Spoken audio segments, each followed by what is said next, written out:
Thompson model of atom. Joseph James Thompson उनका पूरा नाम था, J Thomson. Full name Joseph James Thompson. 1904 में इन्होंने थॉमसन मॉडल, अपना एक मॉडल पेश किया जिसको थॉमसन मॉडल ऑफ एटम कहा गया। किस मॉडल ऑफ एटम, ये भी रिजेक्ट हो गया था, बट इन्होंने दो बातें बताई थी एटम के बारे में। पहली, first was an atom consists, एक एटम जो है वो पॉजिटिवली चार्ज पार्टिकल्स को का एक स्फीयर होता है। उन्होंने बोला an atom consist of positively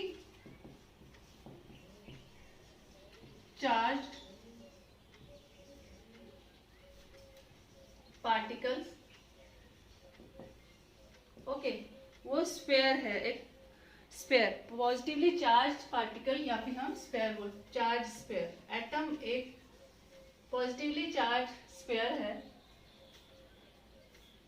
and negatively in which negatively charged particles are embedded, उसके अंदर धसे हुए होते हैं, embedded in this sphere, इस स्फीयर में नेगेटिवली चार्ज पार्टिकल जो हैं वो धसे हुए होते हैं। ठीक, कैसे? एक ये स्फीयर है, ठीक, स्ट्रक्चर अच्छा नहीं बना, दूसरा बनाती हूँ।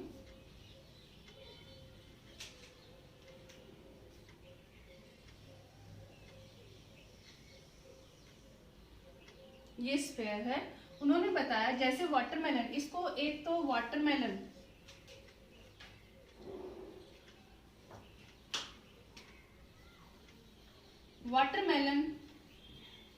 मॉडल भी कहते हैं और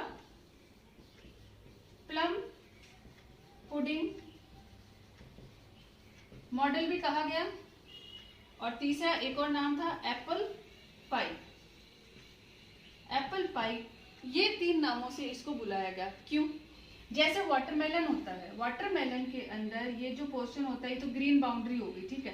अंदर जो रेड पोर्शन होता है जिसको हम पल्प है, वाटरमेलन का जो पल्प है, उसको तो बताया गया पूरा ये पॉजिटिवली चार्ज बोला गया। समझ लो कि जो वाटरमेलन का रेड पोर्शन है वो पॉजिटिवली चार्ज प्रोटॉन्स हैं, और उसमें जो सीड्स हैं उनको उन्होंने कहा, वो सीड्स क्या हैं? Electrons. This is cloud of positively charge cloud. Watermelon में जो रेड कलर का होता है, या फिर कोई पुडिंग है उसमें जो ड्राई फ्रूट्स होते हैं, तो ये पूरी पुडिंग है, या फिर पाई है जिसके अंदर ये नट्स या फिर ड्राई फ्रूट्स आप मान लो। तो यहाँ पे पूरा जो है इलेक्ट्रॉन और जो प्रोटॉन है वो एम्बेडेड थे इसमें।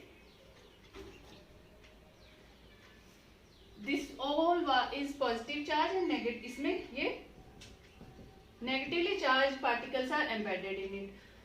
इस मॉडल, इस बात को लोगों ने बोला, साइंटिस्ट ने बोला कि ठीक है ये मान तो लेते हैं, बट ये बताओ अगर यहाँ पॉजिटिव है और नेगेटिव भी है, तो वो आपस में कंबाइन कर जाते होंगे, तो ये स्टेबल कैसे रहता है? तो उन्होंने एक सेकंड पॉइंट बताया कि मैग्नीट्यूड ऑफ प्रोटॉन, या फिर हम कहेंगे positively charged particles and negatively charged particles remains same। मतलब इनका जो मैग्नीट्यूड है वो सेम रहेगा, और उस वजह से दैट मीन्स उनके according atom is electrically neutral. जितने इलेक्ट्रॉन होंगे उतने ही उनकी प्रोटॉन। तो उन्होंने एटम को इलेक्ट्रिकली न्यूट्रल बताया, ठीक है। उनके अकॉर्डिंग एटम जो है वो इलेक्ट्रिकली न्यूट्रल है और magnitude of positively charge particle and negative charge particle का सेम रहेगा।